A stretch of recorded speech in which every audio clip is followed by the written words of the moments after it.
गणेश, देवेंद्र फडणवीस का रोल बनेंगे मुख्यमंत्री? मुझे लगता है चित्रा बनेंगे, क्योंकि आपको बता दें कि इस पूरे चुनाव के दौरान सबसे बड़ा विलन किसको बनाने की कोशिश महाविकास आघाड़ी ने की थी तो वो थे देवेंद्र। और देवेंद्र अकेले ही लड़ रहे थे, चाहे वो मराठा आंदोलन हो, चाहे वो हिंदू मुस्लिम वोट की बात हो।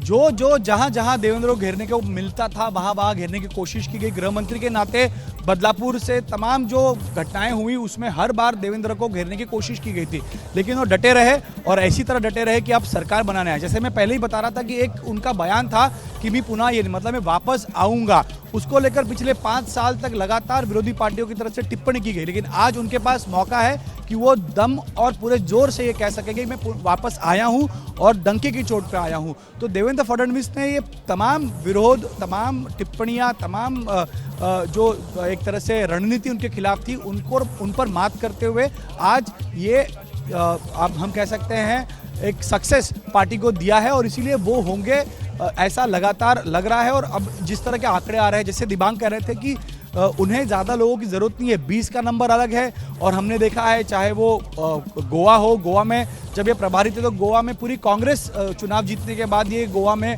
भाजपा में ले आए थे। तो 20 का आंकड़ा बहुत बड़ा नहीं है, अगर सही खेल खेला जाए तो शायद 20 का ये नंबर अगर उतना रहता है तो उनको अपने साथ जोड़ने में भाजपा को ज़्यादा दिक्कत नहीं आएगी। आपको बता दें कि 2019 में जब महाविकास आघाड़ी की सरकार भी बनी थी उसमें भी बीजेपी के कांग्रेस के तमाम एमएलएज ने अपने हाईकमांड पर दबाव बनाया था कि हमको उद्धव ठाकरे के साथ जाना चाहिए वरना हम कोई और निर्णय ले लेंगे। अब ये 19-20 जो भी होंगे वो क्या इस भूमिका या इस तरह की कोई भूमिका लेते हैं, क्योंकि साफ तौर पर सुपड़ा साफ हो गया है। तीनों पार्टियां जिस तरह का परफॉर्मेंस है उसको देखते हुए कोई रहना चाहेगा का तो मुझे लगता है नहीं। शरद पवार की पार्टी के जो विधायक है उनका भी किसी तरह ये हाल हो सकता है, क्योंकि लेकिन गणेश, अगर हम भारतीय जनता पार्टी के नेताओं को देखें और जिस तरह का अब तक का उसका इतिहास रहा है, क्योंकि सबसे बड़ा उदाहरण बिहार का है, बार बार नीतीश कुमार अगर कम सीटें हासिल करते हैं उसके बावजूद भारतीय जनता पार्टी लगातार बैक करके उनको मुख्यमंत्री बनाती है, उनका हाथ नहीं छोड़ना चाहती। वही स्थिति महाराष्ट्र को लेकर 2019 में उद्धव ठाकरे जब अलग हो रहे थे तो बीजेपी के बड़े नेताओं की ओर से कहा गया था कि अगर पहले से प्रॉमिस करते तो मुख्यमंत्री की कुर्सी देने में कोई दिक्कत नहीं होती, लेकिन झूठ बोलने के आरोप भी उद्धव ठाकरे के ऊपर लगा दिए गए थे। लेकिन इस बार अगर बड़े नेताओं की ओर से देखिए अब तक की जो जानकारी सामने आई है और गृह मंत्री अमित शाह का फोन जाना, एक तरफ देवेंद्र फडणवीस को जो बीजेपी का सबसे बड़ा वहां का चेहरा है, दूसरी तरफ मुख्यमंत्री एकनाथ शिंदे को जो खुद मुख्यमंत्री हैं और उनकी ओर से कहा गया कि आगे फैसला होगा कि मुख्यमंत्री कौन बनेगा। अजित पवार को वो बधाई दे रहे हैं। तो अब तक का ये जो जेस्चर है बड़े नेताओं का वो ये बताता है कि बीजेपी महायुति को लेकर वहां पर आगे बढ़ेगी और मुख्यमंत्री कौन बनेगा अभी जो जानकारी सामने आ रही है, दिल्ली में मंथन किया जा रहा है। ये बात भी सही है कि बार्गेनिंग पावर जो है शिंदे गुट या फिर अजित पवार गुट की वो काफी ज्यादा कमजोर हो गई है और भारतीय जनता पार्टी बहुत आगे जा चुकी है। लेकिन इन सब के बावजूद संदेश यही दिए जा रहे हैं कि सबको साथ में लेकर चलेंगे। गणेश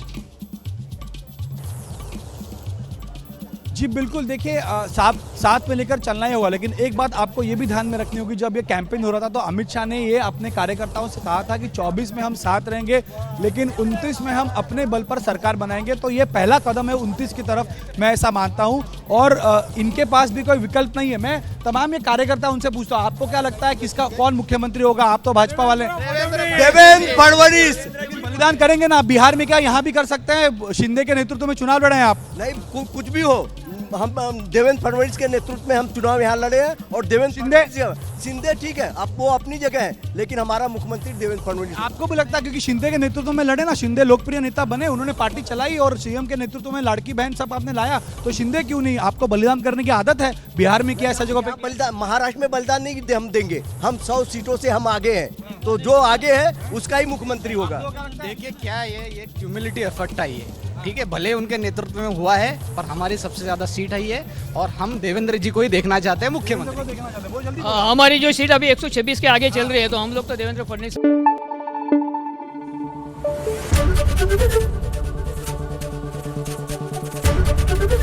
एबीपी न्यूज आपको रखे आगे।